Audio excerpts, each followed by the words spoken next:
ओम शांति। आज के वरदान, बाप दादा के वरदान अपने मीठे बच्चों के प्रति। डेट 22 दिसंबर 2024। वरदान है, स्वमान की सीट पर सेट हो, हर परिस्थिति को पार करने वाले सदा विजयी भव। स्वमान की सीट पर सेट हो, हर परिस्थिति को पार करने वाले सदा विजयी भव। हम सभी आत्माएं हैं, परम धाम से आए हैं, स्थूल वतन में कर्म कर रहे हैं और कर्मों का फल मिल रहा है। इस बीच में माया आती है, परिस्थितियां आती हैं, विघ्न आते हैं, तो उसके ऊपर विजय प्राप्त करना है ना। नहीं तो उसका असर हमारे ऊपर पड़ जाएगा। विजय प्राप्त करना है तो युद्ध तो करना पड़ेगा ना। नहीं तो कुछ यूज तो करना पड़ेगा। समझ लीजिए आपको बुखार आया है, खांसी आई है, बीमारी आई है, तो उसके ऊपर विजय प्राप्त करना है तो मेडिसिन, टैबलेट्स, टॉनिक कुछ तो लेना पड़ेगा ना। तभी तो वहां से बाहर आएंगे। अभी कोई फाइनेंशियल इश्यू है, धन का जरूरत है, तो आप धन पेमेंट करते हुए बच्चों का स्कूल का फीस हो या हेल्थ का प्रॉब्लम हो या कुछ कंप्यूटर चाहिए, जो भी है, तो धन द्वारा आप उस समस्या का समाधान ले सकते हैं। लौकिक दुनिया में कोई कोई क्या करते हैं, एक पोजीशन में बैठे हुए रहता है कि गवर्नमेंट ऑफिसर या पॉलिटिकल लीडर या बहुत फेमस फिल्म एक्टर, एक पोजीशन में रहकर उनको एक कॉन्फिडेंस रहता है, जब तक ये पोस्टर पोजीशन में मैं रहूंगा तो इस पोजीशन के आधार पर मुझे जो भी परिस्थितियां आती हैं उससे मैं बाहर आ सकता हूं। कोई कोई एजुकेशन के आधार, ऐसी परिस्थितियों से बाहर आने के लिए मनुष्य आत्मा अलग अलग रूप में विधि को अपनाते हैं। कोई धन, कोई पोस्ट एंड पोजीशन, कोई एजुकेशन, अलग अलग रूप। लेकिन आप बच्चे सदा विजयी बनना है, हर पल हर सेकंड में विजयी बनना है, तो किस सीट पर बैठना है? स्वमान। स्व कौन? आत्मा। आत्मा का मान। आत्मा को मान कब आता है?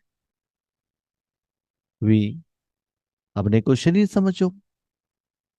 शरीर को मान कब आता है? सुबह बिस्तर से उठेंगे, उठने के बाद शरीर को जब क्लीन करते हो पानी द्वारा, मान बढ़ता है। भोजन खिलाओ, मान बढ़ता है। अच्छे कपड़े पहनो, मान बढ़ता है। गहने पहनो, मान बढ़ता है। अच्छा घर ले लो, मान बढ़ता है। धन ज्यादा कमाओ, मान बढ़ता है। ओके। मान कब कम होता है? घर से बाहर निकलो, शाम में आने तक शरीर गंदा होगा, कपड़े भी गंदा हुआ है, बीमारी आई है, तो मान कम होगा ना। इसी ही आत्मा का मान कब बढ़ता है? जब आत्मा परमात्मा के कनेक्शन में आती है। परमात्मा द्वारा आत्मा मन बुद्धि का क्लीनिंग प्रोसेस चलता है। परमात्मा आत्मा में सुख शांति आनंद प्यार का गुण बाबा देता है जायदाद के रूप में। तो आपके अकाउंट में स्टॉक होता है, दुआ होती है, पुण्य का खाता जमा होता है, सेवा का फल आता है। तो ये सभी कारण से आत्मा का मान बढ़ता है, निराकार रूप में, स्थूल रूप में नहीं। तो बाबा का कहने का भाव क्या है? बच्चे, पहले आपके पास एक कॉन्फिडेंस रहता था कि हमारे पास धन है, हम कोई भी परिस्थिति को फेस कर सकते हैं, जो भी आता है हम धन पेमेंट करके सॉल्व कर सकते हैं। कोई कहते हैं हम तो मिनिस्टर है, हम कर सकते हैं, हम तो फेमस एक्टर है, हम कर सकते हैं, हम स्पिरिचुअल लीडर है, हम कर सकते हैं, हमको लैंग्वेज आता है, हमने देश विदेश घूमे हैं, हम कर सकते हैं। लेकिन आज हर परिस्थिति के ऊपर विजय प्राप्त करना है, तो रूहानी सेवा द्वारा, रूहानी कमाई द्वारा आपके पास जो स्टॉक जायदाद है, उसको यूज करते हुए विजयी बनना। देखो, स्थूल धन द्वारा धन का समस्या का समाधान आप ले सकते हो, लेकिन स्थूल धन द्वारा मन को शांति तो नहीं मिलेगा, फिकर विनाश तो नहीं होगा, है ना?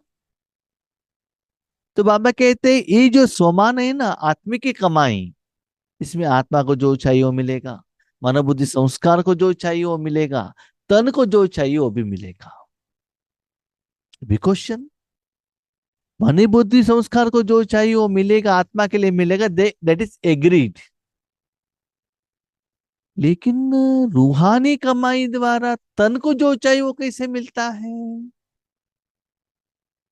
आपने बहुत लोगों का अनुभव सुना होगा ना, राजयोग द्वारा किसी ने कैंसर कम करवा लिया, हार्ट ब्लॉकेज को क्लियर करवा लिया, सिर दर्द कम हो गया। सुना होगा ना एक्सपीरियंस। और भगवान का ज्ञान किसी को देकर, शक्ति देकर आज लोग कितना कमाई कर रहे हैं, है ना? बाबा के बच्चे भी ईश्वरीय सेवा में निमित्त होकर भोजन, कपड़ा, घर सब मिल रहा है ना, रूहानी कमाई तो कर रहे हैं। बाहर में जाके कोई बैंक में, ऑफिस में कुछ काम तो नहीं कर रहे हैं। तो इसका मतलब भगवान की ज्ञान, शक्तियां, गुण जितना देने के निमित्त बनेंगे, उससे धन भी आता है, नाम मान शान आता है, पोस्ट एंड पोजीशन मिलता है। इसलिए बच्चे, हर कर्म में विजयी बनना है तो स्वमान की सीट पर सेट रहो, और आते ही बाबा को साथ में रखते हुए शक्तियों को दे दो, देने के लिए निमित्त बनो। जैसे कोई जाते हैं, रास्ते में पुलिस ने पकड़ लिया, तुरंत पैसा उठा कर दे देते, तो उनको रहता है हम पैसा देकर हम किसी को भी खरीद सकते हैं। ऐसा नहीं है वास्तविकता। लेकिन ईश्वरीय शक्ति द्वारा, सच्चे कमाई द्वारा आप सदा विजयी बन सकते हो। इसलिए तो आत्मा का मान बढ़ाने के लिए वो कमाई को ज्यादा करते चलो, और हर परिस्थिति में उसको यूज करो। हम लोग क्या गलती करते हैं मालूम है? जब भी परिस्थिति आती है तो अलग अलग विधि को अपनाते हैं, धन द्वारा, व्यक्ति द्वारा, इन्फ्लुएंस द्वारा करते, उसके बाद कुछ भी नहीं होता है, तब लास्ट में आकर बाबा कहते हैं। ऐसा नहीं, पहले से ही बाबा को आगे रखो, निराकार धन कमाएं, उसके आधार पर आप आगे बढ़ते चलो, तब देखो कैसे विजय आपको मिलता है। सदा अपने इस समान की सीट पर स्थित रहो कि मैं विजयी रत्न हूं, मास्टर सर्वशक्तिवान हूं। तो जैसे सीट होती है वैसे लक्षण आते हैं। जैसे कोई कोई लोग इस स्थिति में रहते हैं ना, मैं चीफ मिनिस्टर हूं, मैं प्राइम मिनिस्टर हूं, हाँ? मैं डीसी हूँ, डेप्यूटी कमिश्नर हूँ। तो जब तक वो पोस्ट में है ना, भले वो चेयर पर नहीं बैठे हैं शरीर द्वारा, जहां भी है वो स्मृति द्वारा वो कर्म करता ही रहता है। मैं डॉक्टर हूँ, मैं इंजीनियर हूँ, है ना। ऐसे बाबा कहते आप किस सीट पर बैठे हो, मन को बिठाओ। कहा, मैं मास्टर सर्वशक्तिवान। इसका मतलब जो भी परिस्थिति आता है, मन को लेकर जाके बाबा की गोद में बिठाओ। ये छोटा बच्चा क्या करता है, जब भी समस्या आता है तुरंत शरीर रूपी साधन को माँ की गोद में लेकर जाके बिठाता है ना। तो उस परिस्थिति को फेस करने का काम माँ का हो जाता है, और बच्चों को प्रोटेक्शन देना माँ का जिम्मेदारी हो जाती है। लेकिन बच्चा अपने शरीर रूपी साधन को माँ की गोद में लाकर नहीं बैठाएगा तो माँ का जिम्मेदारी है ही नहीं। इसे आप संगम युग में हो ना, जो भी आता है मन बाबा की गोद में रख दो। आप ऐसे एहसास करो कि आपके पिता द्वारा, परमात्मा द्वारा शक्तियां, समस्या का समाधान के लिए शक्तियां जा रहा है। जिस दिन समस्या हो उस दिन अमृत वेले पावरफुल योग करो, पर्टिकुलर इश्यू के लिए एक्स्ट्रा योग का प्रयोग करो। वो शक्तियां फ्लो हो रहा है, एहसास करो। आप जानते हैं शरीर में भी अलग अलग वैरायटी का बीमारी रहता है, तो अलग अलग बीमारी के लिए अलग अलग मेडिसिन देते हैं ना। एक ही मेडिसिन सारे बीमारी में नहीं होता है। सारा मेडिसिन मुख द्वारा ही लेना है, पेट में ही जाता है, लेकिन अलग अलग बीमारी के लिए अलग अलग मेडिसिन। इतनी सुंदर बात है ना। ऐसे ही अलग अलग इश्यू, अलग अलग परिस्थितियां, विघ्न के लिए अलग अलग शक्ति चाहिए।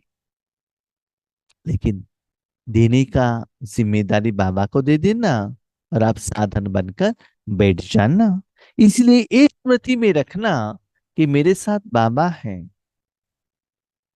बाबा मेरे द्वारा शक्ति फ्लो करता है, इसके आधार पर मैं विजयी बनता हूं। स्मृति, स्थिति सबसे इंपॉर्टेंट। ऐसे स्पिरिचुअलिटी को अप्लाई करते हुए अपने जिंदगी में आपने जो विजय प्राप्त की है, सफलता लिया है, वो अनुभव के आधार पर आगे बढ़ते चलो। इसलिए सदा वो सीट पर बैठने से आपको अपजयी होने का चांस ही नहीं रहता है। कोई भी परिस्थिति सामने आई तो सेकंड में अपने इस सीट पर सेट हो जाओ। अब वो लगता है आ गया तो तुरंत, इसे आप जानते होंगे, टू व्हीलर राइडिंग कर रहे हैं, हेलमेट नहीं पहना है, दूर से दिख रहा है कि पुलिस खड़े हैं, तुरंत क्या करते हैं, व्हीकल खड़ा कर लिया, सिर के ऊपर हेलमेट पहन लिया।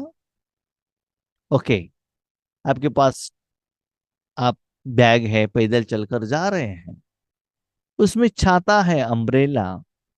थोड़ा सा भी बारिश आ गया, वैसे तो स्पेशली माता है, स्त्री लोग, थोड़ा से धूप हो गया, अम्ब्रेला ओपन। थोड़ा सा बारिश आ गया, अम्ब्रेला ओपन। इतना अटेंशन रहता है कि शरीर को मुझे सेफ रखना है ना।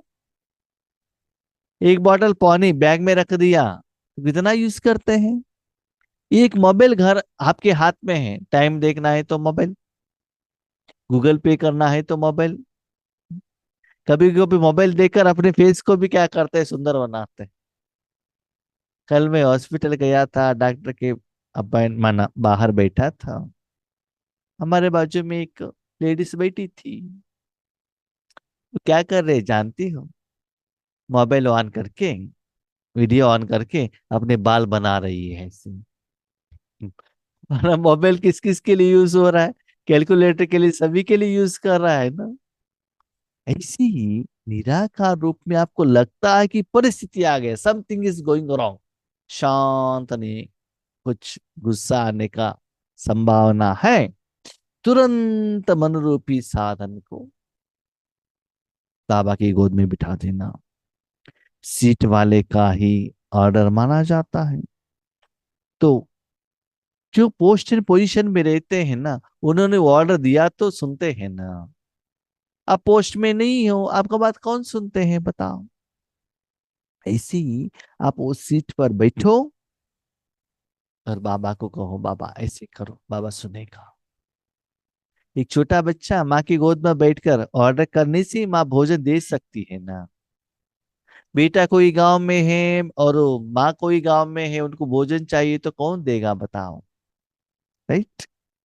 सीट पर रहो तो विजयी बन जाए। बच्चे, विनाशी सीट है ना, मेरे पास धन है ना, मान शान है, इस सीट के ऊपर डिपेंड मत होना। ये आपको सदा प्रोटेक्शन में नहीं लेकर आएगा। भले आपके साथी पति कितना भी करोड़पति हो, कितना भी पोस्टेड पोजीशन वाले हो, लेकिन वो आपको सारे समस्या का समाधान नहीं दे सकता है। न धन, न जन, कोई नहीं दे सकता है। न तन भी आपके पास आपके साथ सदा सपोर्ट नहीं करेगा, लेकिन भगवान कर सकता है। इसलिए इस सीट पर सदा सेट रहना मन द्वारा। संगम युग है ही सदा विजयी बनने का युग। यह युग को वरदान है, तो वरदान बन विजयी बनो। हम बाबा की गोद में क्यों बैठते हैं? तो उस युग का ही विशेषता है। आप बैठ गए, समझ लो आपका सारा जिम्मेदारी भगवान का है, भगवान देख लेगा। लेकिन आप नहीं बैठेंगे तो बाप का जिम्मेदारी नहीं है ना। एक छोटा बच्चा माँ के घर में आ गए तो उनको उठाना, सुलाना, खिलाना, नहलाना, सब माँ का काम है ना। इसलिए मन से जितना आप भगवान के साथ में रहते हो, एक बात कहूं, परिस्थिति आने के बाद माँ की गोद में बैठने के बदले सदा बैठे रहेंगे तो परिस्थिति आएगा ही नहीं। एक छोटा सा बच्चा माँ की गोद से नीचे उतरेगा तभी तो कुत्ता भौ भौ करके आता है। माँ की गोद में है तो भौ भौ करेगा, लेकिन माँ देखती है ना, कुत्ते को भगा देती है। तो बाबा कहता है एटलीस्ट गोद से नीचे आए हो, परिस्थिति को देखकर तो वापस क्या करो, गोद में आ जाओ। ये हम बच्चों को बहुत अनुभव है। हम बाबा के बच्चों को है ना, समस्या आता है तो बाबा याद आता है, बाबा का सेंटर याद आता है। जिस सेकंड आपका वो समस्या का समाधान मिल गया, उसके बाद बाबा Om Shanti tata bye bye. Next बाबा कब आएगा? जब समस्या आती है।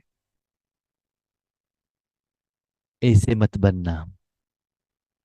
आपका अपना समस्या नहीं, सारे विश्व की समस्या को सोचो। उनको भी समस्या का समाधान करने वाले आप ही हो ना। जो समस्या आने के बाद बाबा बाबा करके आते हैं ना, वो सच्चे बच्चे नहीं हैं। समस्या के कारण बाबा को साथ में रखना नहीं। सच्चे बच्चे कौन है? सब कुछ ठीक रहते, उनको कुछ समस्या ही नहीं है, उस समय मन भगवान के हाथ में देकर सारे विश्व की समस्या का समाधान करने के लिए जो सोचते हैं, समय देते हैं, वो है महान बच्चे। मुझे समस्या आ गई, मुझे समस्या का समाधान करो, इसलिए मैं अमृत वेला योग करता हूँ, 21 दिन योग करते हूँ, ये तो स्वार्थ हो गए ना। आप कहाँ के विश्व कल्याणकारी है? जब आपका हेल्थ ठीक रहता है, सब कुछ ठीक है, आपने तन मन विश्व के लिए दे दो, और जैसे बाबा चाहता है बाबा के हाथ में दे दो। लेकिन हम ज्यादातर क्या करते हैं, समस्या आती है तो योग, पुरुषार्थ, सेवा सब स्टार्ट होता है, वो समस्या नहीं है तो। लौकिक में भी देखा गया, आप देख लीजिएगा, जो लेबर टाइप का लोग रहते हैं ना, जब उनको धन का जरूरत है तभी वो काम के लिए जाते हैं। धन मिल गया, खर्चा होने तक आराम पसंद। आप भी ऐसे ही करेंगे तो आप लेबर बन जाएंगे। सोचो आपको क्या बनना है, मालिक बनना है कि लेबर बनना है। स्लोगन, सर्व आसक्तियों पर विजय प्राप्त करने वाले शिव शक्ति पांडव सेना है। मुझे कुछ भी आसक्ति नहीं है। आसक्ति क्यों? सब कुछ बाबा दे रहा है तो आसक्ति, इंटरेस्ट, ये चाहिए वो चाहिए, वो नहीं रहना चाहिए, है ना। क्योंकि बाबा ने इतना प्यार दिया, स्नेह दिया, ओके। स्थूल रूपों में आपको कुछ कमी है, लेकिन निराकार रूप में बाबा देता है ना हमको, इतना देता है ना। तो उसमें अपने आत्मा को भरपूर करो, निराकार रूप में कमाई करो, उसका दान करो। तो इनको बाबा कहते हैं शिव शक्ति पांडव सेना। सर्व आसक्तियों पर विजय प्राप्त करो, कोई भी इच्छा न रहे, इतना ईश्वरीय सुख मिले, इतना आनंद मिले। आज मैं सुबह ब्रेकफास्ट खा रहा था, साथ में भोजन भी खा रहा था। बाजू वाले घर वाले आ गई, मैंने कहा ठीक है बैठिएगा। मैं चावल और छाछ से भोजन खा रहा था, तो उन्होंने कहा कि आप चाय सुबह सुबह चावल और छाछ खा रहे हो, आपको उसके साथ में कुछ सब्जी नहीं चाहिए क्या? मैंने कहा मुझे जरूरत नहीं है, मेरा पेट भर गया तो हो गया बस। यही चाहिए वही चाहिए करके मेरा कुछ कंडीशन नहीं है। समय के अनुसार जो भगवान देता है ना वो मैं खा लेता हूँ, बस बस पेट भरना चाहिए बस, और कुछ नहीं। नहीं तो आसक्ति हुआ तो ये नहीं है वो नहीं है, गर्मा गर्म चाहिए, उसके लिए सांबार चाहिए, चटनी चाहिए, सभी शुरू होता है। ठीक है, मिला है एंजॉय करो, नहीं मिला है तो टेंशन नहीं। इसलिए बाबा कहता है ईश्वरी सेवा का फल, निराकार रूहानी फल, ये खाते रहेंगे ना, इस स्थूल में अनासक्त हो जाते हैं, उसमें कोई इंटरेस्ट नहीं रहता है। जिनको ही बाबा कहते हैं शिव शक्ति पांडव सेना। शिव में, शिव से जो शक्ति लेते हैं उनको बाहर का कोई भी भोजन अच्छा नहीं लगता है। जो आत्मिक भोजन लेता है, निराकार में लेता है, उनको स्थूल इंद्रिय सुख का भोजन फीका लग जाता है। तो चेक कीजिएगा हर रोज, अब शिव का भोजन कितना खा रहे हो, या ब्रह्मा भोजन खा रहे हो। सेवा केंद्र पर ऐसा लिखा हुआ रहता है, सुबह 9 बजे से 1 बजे तक बट्टी, 1 बजे फॉलोड बाय ब्रह्मा भोजन। ब्रह्मा भोजन का टाइम नजदीक आते आते आत्माएं आने लगते हैं, शिव भोजन के टाइम पर आत्माएं नहीं रहते सेंटर पर। इसका मतलब हमको क्या इंटरेस्ट है, शिव भोजन या ब्रह्मा भोजन? चेक कीजिएगा। ओम शांति।